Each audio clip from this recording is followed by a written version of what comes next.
Assalamualaikum warahmatullahi wabarakatuh. Pemirsa, kita berjumpa kembali dalam butiran ilmu hasanah para pencari ilmu. Nah pemirsa, alhamdulillah hari ini kita memperingati hari Isra Mi'raj. Hikmah dan pelajaran apa saja yang bisa kita ambil dari peringatan hari ini, kita akan gali lebih jauh bersama dengan Syekh Ali Jabir yang sudah hadir bersama kita. Assalamualaikum warahmatullahi wabarakatuh, Syekh Ali. Assalamualaikum warahmatullahi wabarakatuh. Saya kalau ketemu Syekh Ali, yang saya ingat tuh pertama kali adalah waktu kita ketemu terakhir ya Syekh Ali. Karena saya sampai bercucuran air mata ingat dengan Al-Quran Braille-nya. Nah Syekh, sebelumnya saya mengingatkan pada pemirsa, hari ini agak berbeda pemirsa. Butiran ilmu kali ini ada penontonnya. Nah penontonnya ini adalah adik-adik saya. Ini mahasiswa dari Stay Tazkiyah. Apa kabar semuanya? Iya, tapi pastinya sih pendukung acara tetap ada. Ada butiran band di sana. Risha, terima kasih ya ikut bernyanyi. Suaranya lebih merdu karena barangkali udah berbadan dua kan sekarang ya. Juga ada ABB, terima kasih ya B ya. Nanti melukis pasir ya B. Masih. Ya. Ke Syekh Ali lagi. Pertanyaan saya pasti yang paling mudah, tapi sekedar mengingatkan kepada semua. Bicara mengenai Isra Mi'raj, definisinya apa sebetulnya? Isra itu apa? Mi'raj itu apa? Jadi Isra adalah perjalanan Rasulullah SAW dari Makkah ke Masjidil Aqsa. Ya, karena perjalanannya istilahnya dari masih di muka bumi ya, itu yang dinamakan Isra, dari tempat ke tempat yang cukup jauh. Dan kalau kita membawa naik, misal naik ke lantai 2 atau naik ke lantai atasnya atau lain sampai ke langit, itu dinamakan dalam bahasa Mi'raj. Oleh karena itu disebutkan kata Isra karena masih di bumi. Ketika sudah mulai naik dinamakan Mi'raj. Seperti suratul Ma'arij. Ta'rujul malaikatu war-ruhu ilayhi fi yawmin kana miqdaru 50,000 sana. Ketika juga turunnya malaika maupun naiknya malaika, ketika juga Lailatul Qadar. Inna anzalnahu fi Lailatul Qadar wa ma adraka ma Lailatul Qadar. Lailatul Qadar khairun min alf syahr. Ta'rujul malaikatu. Dibawakan kata ta'ruju diambil dari kata mi'raj. Nah, ini dari segi bahasa. Nah, kalau Syekh Ali, kalau bicara mengenai kapannya bagaimana, kan dalam perjalanan Rasulullah SAW ini kan panjang sebetulnya. Kapan sebetulnya Isra Mi'raj terjadi? Waktu dakwah yang di mana sebetulnya? Peristiwa Isra Mi'raj terjadi di Makkah. Ketika Rasulullah SAW ada dua riwayat dan dua-duanya sahih dan kuat. Riwayat Rasulullah SAW lagi bermalam di kawasan Masjidul Haram. Ada riwayat di rumahnya Ummu Hani, dan Ummu Hani termasuk juga dalam kawasan Masjidul Haram. Ketika didatangi malaikat, kemudian malam hari dibawa Rasulullah SAW bersama malaikat Jibril ke Masjidul Aqsa, kemudian baru naik. Dan ini peristiwa Isra Mi'raj. Kenapa diucapkan kata Subhan di awali ayat itu? Sebenarnya setiap kata di dalam ayat ini, suratul Isra ini sebenarnya membutuhkan belajar satu tema sendiri ya. Mulai dari Subhan alladzi asra bi'abdihi laylan. Kenapa tidak disebutkan laylatan? Karena beda dari segi bahasa. Linuriyahu. Pemilihan kata itu memang disesuaikan sangat luar biasa. Sampai ayat ini diakhiri dengan innahu huwas sami'ul basir. Kalau kita baca suratul Isra ayat pertama, Subhanalladzi asra bi'abdihi laylan minal masjidil harami ilal masjidil aqsa alladzi barakna hawlah. Ini alladzi barakna hawlah juga perlu tema sendiri, membuktikan keberkahan itu masih ada walaupun dikuasai sementara oleh Israel. Tapi itu tidak mungkin bisa lama karena Allah sudah menjanjikan, memastikan ada berkah. Salah satu berkah adalah terangkat kezaliman. Ini sekarang terjadi kezaliman di Masjid Al-Aqsa dan sekitarnya. Berarti ini ada harapan baru untuk umat Islam. Ini semua akan berubah. Sampai di akhir ayat tidak dibawa firman innahu ala kulli syai'in qadir. Seharusnya kan ini peristiwa Isra Mi'raj. Peristiwa yang dahsyat, yang tidak hanya yang mampu saja hanya Allah Subhanahu wa taala yang Maha Kuasa. Fantas kalau dibawa kata innahu ala kulli syai'in qadir, atas segala sesuatu hanya Allah saja yang mampu. Tapi mengapa diakhiri innahu huwas sami'ul basir? Karena ada cerita sebelum peristiwa Isra Mi'raj. Walaupun ada berbeda pendapat antara ulama kapan terjadi peristiwa Isra Mi'raj, tidak ada dasar, tidak ada dalil Quran maupun hadis yang memastikan dengan dasar yang kuat terjadi di bulan Rajab. ada riwayat bulan Rajab, ada riwayat bulan Jadi sebetulnya 27 Rabiul Rajabnya Awal sendiri tidak pasti sebetulnya. tidak dipastikan. Tapi intinya sudah terjadi Isra Mi'raj. Ada yang menceritakan sebelum peristiwa hijrah Iya. 1 tahun, ada yang diceritakan sebelum berhijrah 1 bulan, Iya. ada yang menceritakan sebelum berhijrah 5 tahun sebelumnya, ada yang disebutkan di bulan Rabiul Awal, ada yang disebutkan di bulan Rajab. Tapi Dan yang pasti semua memang danan dasar sebelum ini semua hijrah tidak Syekh. kuat. Tapi yang pasti sebelum hijrah. Jadi keadaan Sebelum tetap masih hijrah. di Mekah, mungkin di penghujung Mekah tadi Iya. ya, sebelum ke Madinah. Syekh, saya akan menggali lebih jauh sebetulnya. Pemirsa, kita pengen tahu lebih jauh hikmah dan pelajaran. Kita akan gali lagi. Tetap bersama kami di sini di Putaran Ilmu Hasanah Para Pencari Ilmu.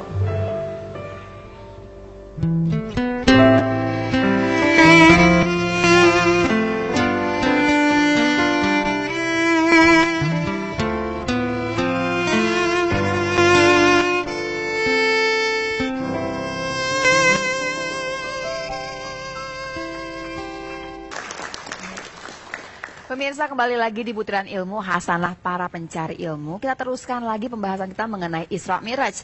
Tapi sebelumnya saya ajak Anda untuk melihat tayangan berikut ini.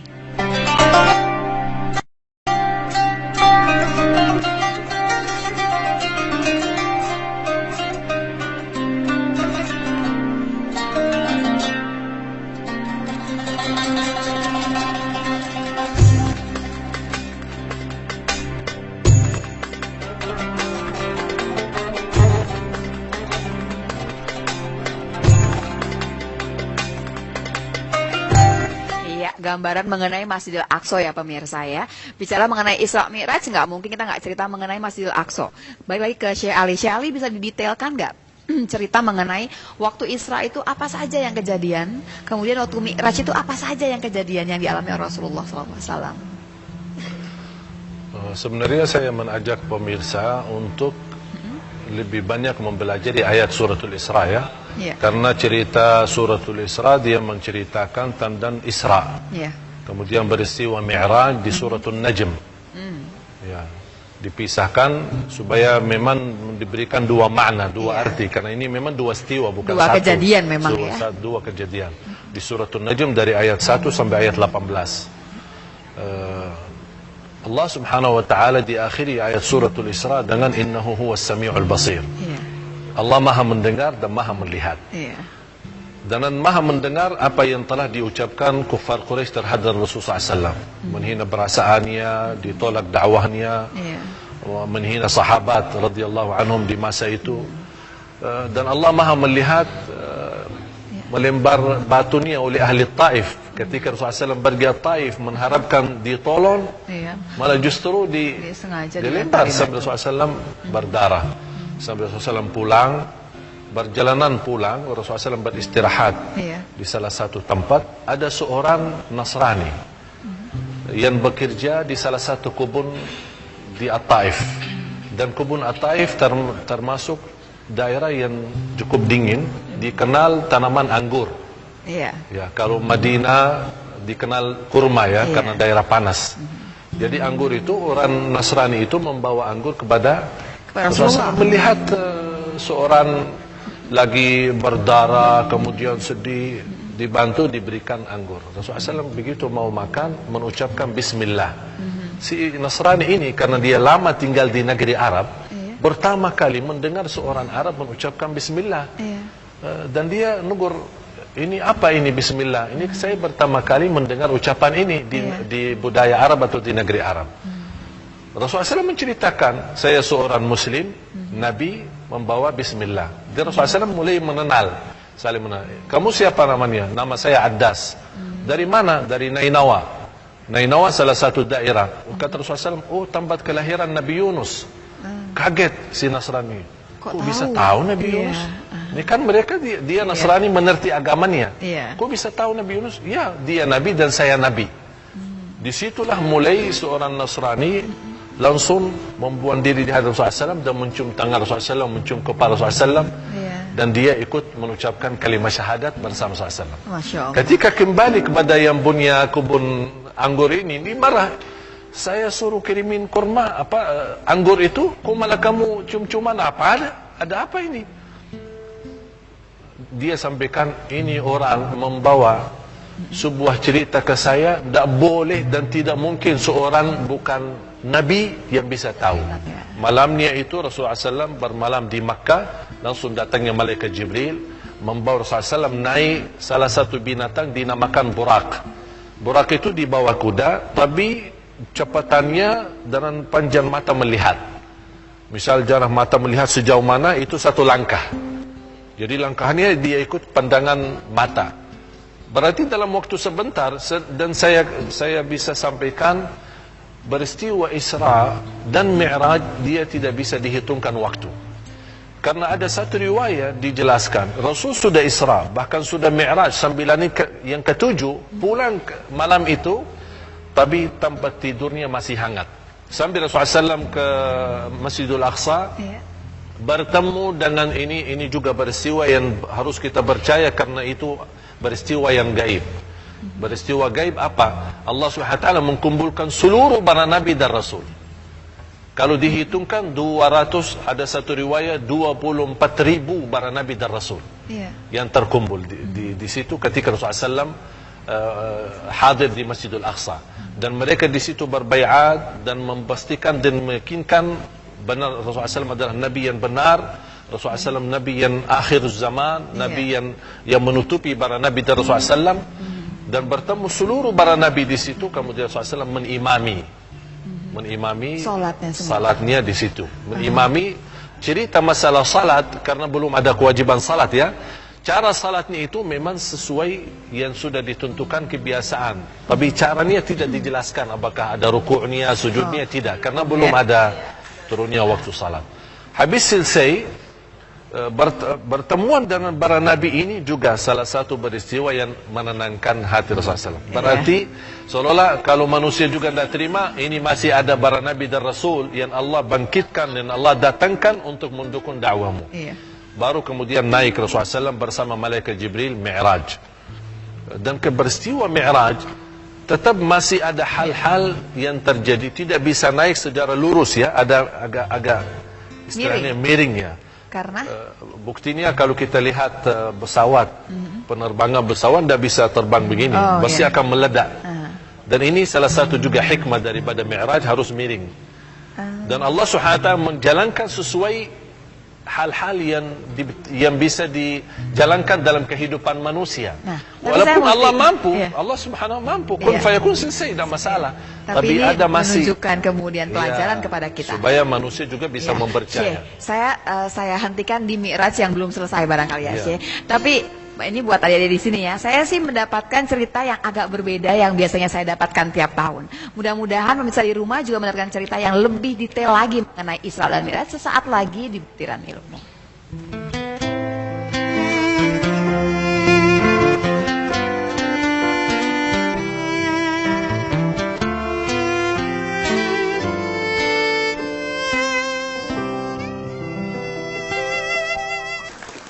Pemirsa, terima kasih Anda masih bersama kami di Butiran Ilmu, Hasanah para pencari ilmu. Kita teruskan lagi cerita detail mengenai Isra Mi'raj bersama dengan Syekh Ali.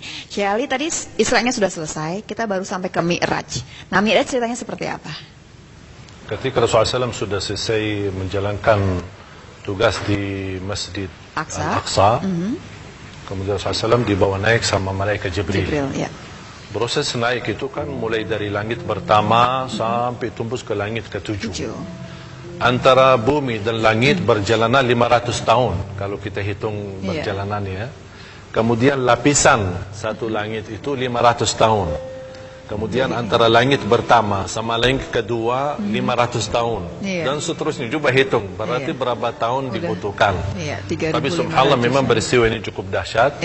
Rasulullah SAW sampai ke sana dibawa oleh malaikat Jibril sampai ke Mi'raj, bertemu di langit pertama Nabi Adam. Kemudian mengucapkan salam, dan Nabi Adam kata Rasulullah SAW bertanya kepada malaikat Jibril, mengapa Nabi Adam ketika melihat sebelah kanan senyum, senang, ketika lihat sebelah kiri kok sedih dan nangis? Malaikat Jibril menjawab, ini Nabi Adam kalau lihat ke kanan melihat keturunan Nabi Adam yang ahli surga. Beliau senang ketika dia melihat ke kiri, melihat keturunan Nabi Adam yang masuk neraka. Neraka. Kemudian dia sedih dan menangis. Iya. Kemudian di langit yang kedua, Nabi Muhammad SAW bertemu dengan Nabi Yahya dan Isa. Kemudian lanjut perjalanan, kan setiap langit sebenarnya ada banyak cerita ya, Iya. tapi ya waktunya akan singkat. Iya. Kemudian di langit yang ketujuh bertemu dengan Nabi, diriwayatkan Nabi Harun, diriwayatkan Nabi Yusuf, dan lebih sahih Nabi Yusuf. Iya. Kemudian di langit yang keempat bertemu Nabi Idris, Iya. sebagaimana firman Allah, wa rafa'nahu makanan aliyah di suratul Isra juga. Di langit yang kelima bertemu Nabi Harun.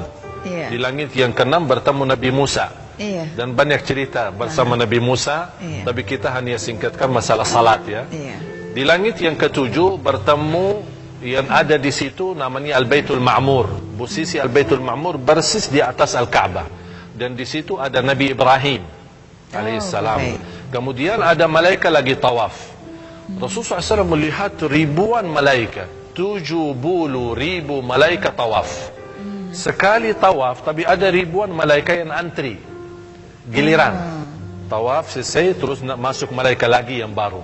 Kata malaikat Jibril kepada Rasulullah SAW, 70.000 malaikat tawaf. Begitu mereka selesai tawaf, masuk kurub yang kedua, Iya. tawaf lagi 70.000. Yang mereka masih ingin tawaf lagi, yang sudah tawaf tidak bisa sempat sampai hari kiamat. Segitu Menunggu banyaknya. antri. Berarti yang sudah tawaf tidak sanggup tawaf lagi, saking Iya. miliaran malaikat. Iya. Ini menunjukkan Allah Subhanahu wa taala memiliki makhluk selain manusia adalah malaikat. Iya. Suci, tidak berdosa, tidak bosan beribadah, benar-benar sami'na Tidak wa pernah ta'na, membantah. dan mereka tidak pernah bisa istirahat, tidak makan dan tidak minum, bisa beribadah. Bahkan ada yang diciptakan, sejak diciptakan dia dalam kondisi ruku' sampai hari kiamat. Diciptakan dalam kondisi sujud. Ada yang diciptakan berzikir sebanyak-banyaknya sampai dia mati mendekati hari kiamat. Baik. Ini menunjukkan apa? Menunjukkan Allah memiliki makhluk yang benar-benar bisa memuliakan Allah. Iya. Oleh karena itu manusia jangan sombong. Iya. Kita diperintahkan kita memuliakan Allah, ini kembali kepada diri kita. Iya. Manfaatnya luar biasa. Habis sudah melalui malaikat di langit yang ketujuh dan Al-Baitul Ma'mur, langsung lanjut Nabi Muhammad SAW perjalanan yang di salah satu posisi yang malaikat Jibril pun tidak bisa dilewati tempat itu. Ini khusus untuk Nabi Muhammad SAW.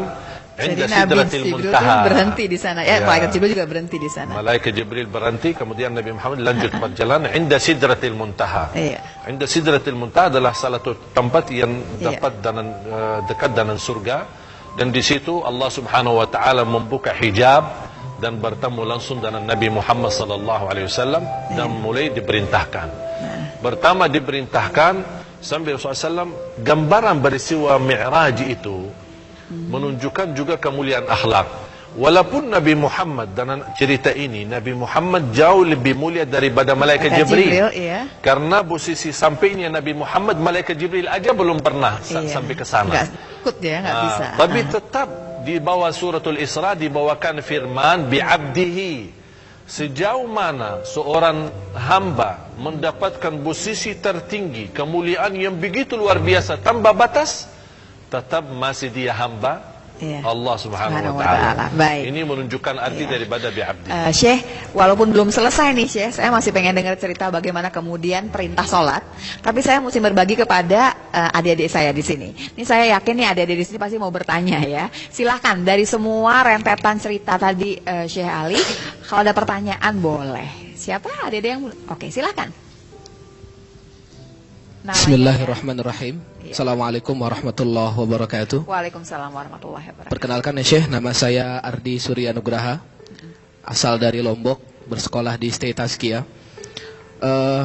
Ada satu bagian dalam surah Al-Isra ayat 1, Alladzi barakna haulah.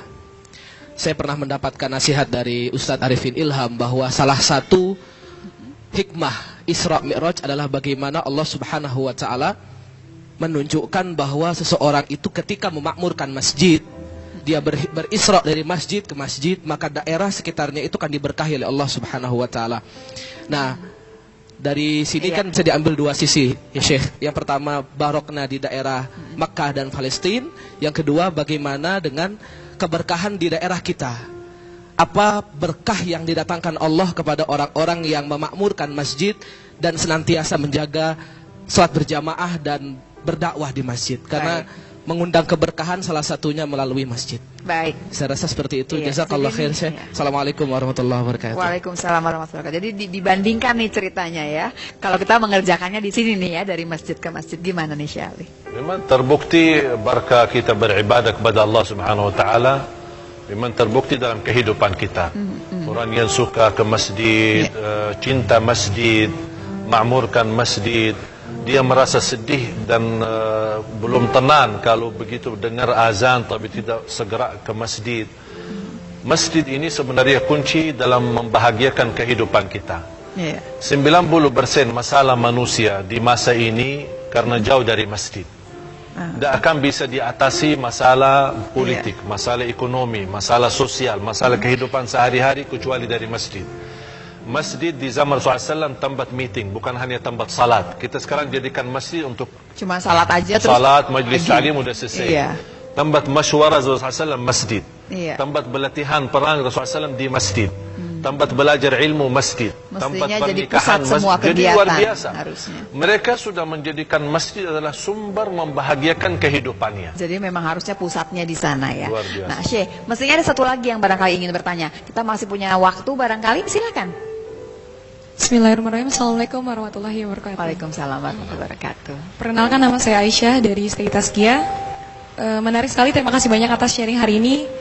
Pertanyaan saya adalah hikmahnya dari baiat para nabi dan rasul itu untuk kehidupan kita saat ini gitu, khususnya umat muslim yang sama-sama memperjuangkan risalahnya Rasulullah Muhammad SAW ini apa gitu, aplikasinya apa? Apa hikmahnya baiat dari para nabi kepada Rasulullah SAW ya. Baik, kita akan terima dulu pertanyaannya. Nanti kita akan jawab ya. Jadi Syekh, kita akan break dulu ya Syekh ya. Iya. Nanti kita akan kembali lagi pemirsa dengan jawaban dari Syekh Ali sesaat lagi di Butiran Ilmu.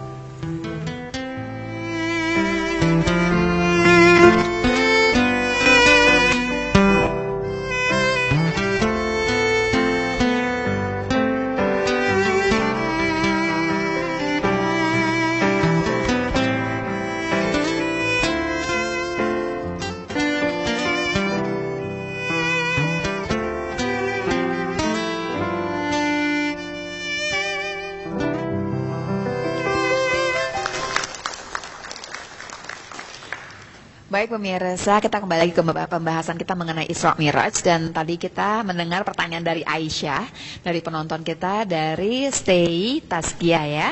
Pertanyaannya saya ulang ya, Syekh Ali menanyakan mengenai apa hikmahnya waktu kemudian waktu Isra tadi para nabi dan rasul membait Rasulullah kemudian diakui sebagai rasul dan nabi terakhir. Itu merupakan ikrar, sudah dijelaskan di surah Ali Imran.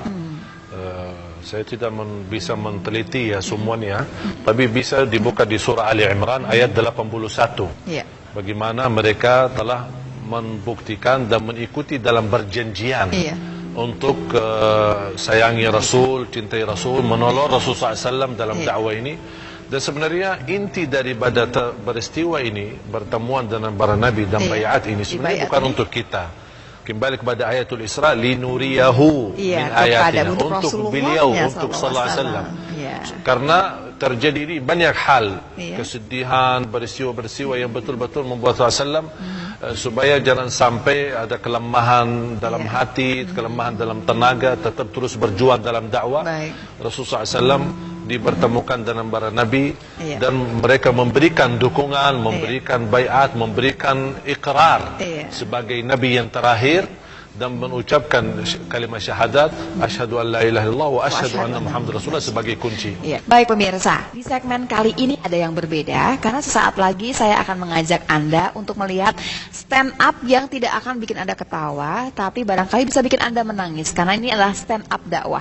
Langsung saya undang Mas Helmi. Ini lulusan dari Universitas Kairo ya. Assalamualaikum. Iya. Silakan Mas Helmi, waktunya untuk Anda. Assalamualaikum Syekh. Waalaikumsalam. Semua sehat ya?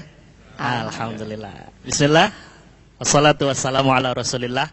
Assalamualaikum warahmatullahi wabarakatuh. Waalaikumsalam warahmatullahi wabarakatuh. Peristiwa Isra Mi'raj itu bahasanya subhan, dahsyat, ajib, amazing, gitu ya, luar biasa sekali. Yang itu nggak masuk dalam nalar manusia. Momentum di mana Rasulullah Sallallahu Alaihi Wasallam diisrakan terus dimi'rajkan oleh Allah Subhanahu Wa Taala. Luar biasa. Dalam jangka waktu yang sangat singkat, yang tadi kata Syekh Ali, konon kabarnya kasurnya Rasulullah Sallallahu Alaihi Wasallam itu masih hangat. Kalaupun dibandingin sama zaman sekarang nggak mungkin, walaupun ada pesawat. Tapi bayangin loh, Rasulullah itu naik buruk, di bawahnya kuda, di atasnya keledai sedikit, terus jalan langsung gitu. Wuss. Coba kalau kita nih naik motor 100 km per jam gitu ya, nggak usah jauh-jauh deh, 5 kilo, wong, tuh ngelebar-lebar gitu kan ya. Ini tuh kecepatannya cahaya. Wuss, gitu. Wah, itu kalau terjadi dengan nggak ada apa namanya semacam yang melindungi Rasulullah, wah mungkin kalau kita manusia biasa habis semua. Kemudian oleh-olehnya setelah Isra dan Mi'raj adalah Rasulullah Sallallahu Alaihi Wasallam diberikan hadiah oleh Allah Jalla Jalaluh berupa perintah sholat 5 waktu. Nah, berbicara masalah sholat, ini kita punya tayangan video yang kita akan simak bersama. Berikut tayangannya.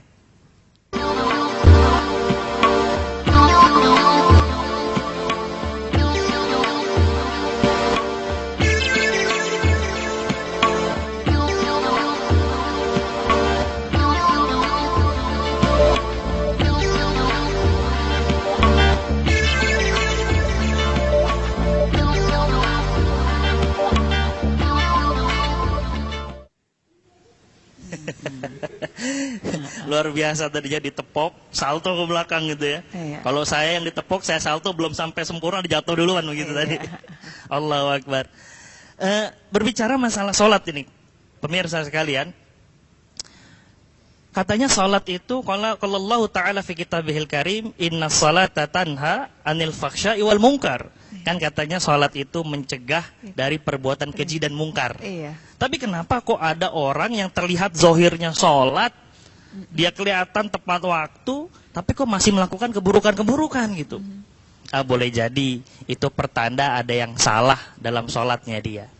Atau kata Allah, bagaimana Rasulullah mencontohkan ketika dalam keadaan lelah, penat, terus Rasulullah minta sama Bilal bin Rabah, ya Bilal, arihna bis salah. Bilal, tolong istirahat kami dengan sholat. Pernah nggak ya kita ya, dalam keadaan lelah, penat, stres, galau, gundah gulana, stres tingkat tinggi, menengah, akut gitu. Terus kita larinya ke sholat. Allahu Akbar. Kok kita belum pelariannya ke situ? Oh, itu jadi pertanyaan tuh. Mungkin karena kita belum tahu pertama. Yang kedua, mungkin juga karena kita belum ketemu sama yang nikmatnya sholat. Dan puncak kenikmatan itu adalah khusyuk sholat di hadapan Allah Subhanahu wa Ta'ala. Jadi mudah-mudahan kita bisa selalu menjaga sholat khusyuk kita. Mudah-mudahan kita bisa selalu mendapatkan ketenangan hati dalam sholat kita yang khusyuk itu. Dan mudah-mudahan kita bisa selalu menjaga sholat kita. Insya Allah kita akan mendapatkan hidup yang aman, yang tentram, dan insya Allah juga bahagia. Mungkin itu yang bisa kita sampaikan pada kali ini, insya Allah bermanfaat untuk kita semua. Jazakallah kullal khair. Terima kasih Syekh, Mbak Lula dan semuanya. Saya Helmi Imam Yasin bin Haji Junaidi Yasin bin Haji Muhammad Ali Yasin. Terima kasih teman-teman. Wassalamualaikum warahmatullahi wabarakatuh. Waalaikumsalam warahmatullahi wabarakatuh. Terima kasih banyak ya Mas Helmi ya. Menyenangkan sekali ya.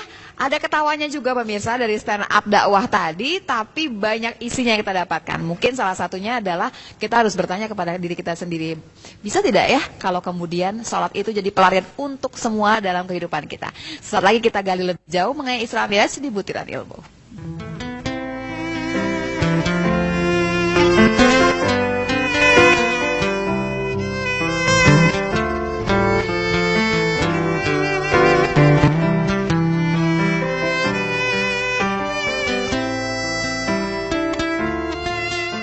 Pemirsa, sampai di bagian akhir dari Hasanah Para Pencari Ilmu, Butiran Ilmu. Tapi saya belum dapat pesan yang bulat dari Isra Mi'raj sebetulnya. Karena Syekh Ali tadi berhenti waktu cerita Mi'raj belum sampai perintah untuk sholat. Boleh nggak Syekh diteruskan dulu Syekh? Cerita singkatnya Rasulullah SAW sudah bertemu dengan Allah Subhanahu Wa Taala, diperintahkan 50 salat. Berarti kurang lebih setiap 18 menit ya. Iya. Jadi coba bagaimana bisa terlaksana 50 waktu salat. Habis diterima, Rasulullah SAW punya sifat pemalu. Salah satu akhlak Rasulullah SAW. Jadi kalau orang minta sama dia, bahkan kadang-kadang pakaiannya sendiri, Rasulullah SAW bisa dikasih. lepas untuk Iya. memberikan. Saking malunya Rasulullah SAW. Diterima perintah 50, Rasulullah SAW terima. Bahkan salah satu sifat ketika menerima, Rasulullah SAW berdiri dan menunduk kepala ke bawah. Begitu menerima perintah 50, turun di langit yang ke-6, ketemu Nabi Ibrahim dari langit ke-7, kemudian yang dari ke-6. Ketika bertemu Nabi Musa, ditegur sama Nabi Musa. Gimana habis ketemu? Tapi Nabi Musa ada kecemburuan bagaimana Rasulullah SAW ya luar biasa mendapatkan pendudukan yang Langsung begitu bertemu istimewa, dengan Allah, bertemu iya. dengan Allah langsung. Kalau Nabi Musa berbicara dengan Allah tapi tidak bertemu dengan Iya. Allah SWT. Ketika menerima dan Nabi Musa SAW bertanya, sudah diperintahkan apa? Rasulullah SAW menjelaskan dan apa adanya, 50. Kaget Nabi Musa, 50 apaan? 50 salat. Umatmu tidak mampu, tidak akan mampu. Naik, minta dikurangin sama Allah Subhanahu Wa Taala. Kalau bahasa kita minta diskon ya. Iya. Jadi Rasulullah SAW naik lagi. Iya. Minta umatku tidak mampu, dikurangin. Ada riwayat dikurangin 10, 10, 10. Ada riwayat dikurangin 5, 5, 5 sampai akhir. Sampai menjadi 5. Turun, bertemu lagi Nabi Musa. Setiap Nabi Muhammad turun pasti ditegur. Tidak akan bisa lewat begitu saja. Berarti 5 aja belum beres, apalagi 50. Iya. Tapi Nabi SAW menerima, dan itulah memang takdir Allah Subhanahu Wa Taala seperti itu. Mengapa ada proses kalau memang ujung-ujungnya 5? Iya. Dan Allah sudah tahu ujung-ujungnya. Kenapa? Kenapa mesti proses Ya, bolak-balik istilahnya tadi? Nabi SAW capek naik turun sampai 5. Iya. Udah selesai 5 aja. Mengapa ada peristiwa seperti ini? Apa tuh hikmah? Apa Ada satu pelajarannya? hikmah, Allah menunjukkan sifat kasih sayangnya. Bagaimana Allah masih berkenan untuk Nabi dan umatnya, Masih khusus bisa Nabi nawar Muhammad, begitu ya. menurunkan jumlah yang begitu besar 50. Iya. Karena Allah menunjukkan kasih sayangnya Allah kepada Nabi dan kepada umatnya. Iya. Ini khusus untuk Nabi Muhammad dan umatnya. Baik. Dan disitulah rahmat Allah SWT untuk kita. Dan 5 pun Allah masih berkenan, diamalkan, dikerjakan 5 waktu, tapi pahalanya 50. Subhanallah. Iya. Masih luar biasa itu. Dan disitulah perintah Allah SWT kepada Nabi SAW. Dan inti daripada Isra Mi'raj itu adalah kita selalu menjaga salat 5 waktu. Menurut saya 5 waktu di dalam 24 jam dalam satu hari, tidak sampai 1 jam. Iya. Kalau kita kerjakan 5 waktu, tepat waktu, tidak sampai 1 jam. Berarti satu kali salat kurang lebih 10 menit. Iya. Anggap 1 jam 5 waktu. Walaupun kurang dari 1 jam. Iya. Tapi subhanallah, kalau terjamin umat Islam bisa menjaga 1 jam ini, yang namanya 5 waktu, dengan baik, dengan maksimal, betul-betul dengan rasa cinta, bukan asal salat. Iya. Ada orang asal salat. Bahkan Rasulullah SAW bersabda di hadis sahih, ada seorang salat 60 tahun tapi tak ada satu pun yang diterima. Iya. Satu pun, padahal 60 tahun dia salat. Bahkan ada seorang di masjid Rasulullah SAW melihat seorang sahabat salat, habis selesai salat dia datang mau salaman. Rasulullah SAW tidak mau berikan tangannya untuk salaman. Rasulullah SAW perintahkan, salat, kembali salat karena kamu belum salat. Saya salat, baru. Belum salat, kamu ulang lagi salat. Sampai 3 kali. 1, ulang, habis, balik lagi. Rasulullah SAW tak mau memberikan tangannya untuk salam. Pergi lagi salat, balik lagi. Menunjuk salam, Rasul tetap tolak. Sampai 3 kali. Apa permasalahannya? Sampai kata orang itu, ya Rasulullah saya tidak tahu selain itu. Baru Rasulullah SAW menceritakan salat yang sebenarnya apa. Salat dengan khusyuk dan tenang. Ini yang paling penting. Tenang mendatangkan khusyuk. Khusyuk tidak bisa datang sendiri. Iya. Khusyuk itu datang dengan usaha tenang. Kita tidak bisa usaha khusyuk. Khusyuk datang sendiri mulai dari batin hati kita. Tapi tenang ini yang namanya usaha kita. Apalah tenang? Tenang ketika baca, tenang ketika rukuk, tenang ketika sujud, tenang ketika gerakan badan dari rukuk ke sujud, sujud naik dan berdiri dan semuanya. Bukan salat yang kejar-kejaran seperti tarawih kita. Oh iya. Bacaan aja luar biasa. Seolah-olah yang paling cepat habis Iya. dapat juara 1.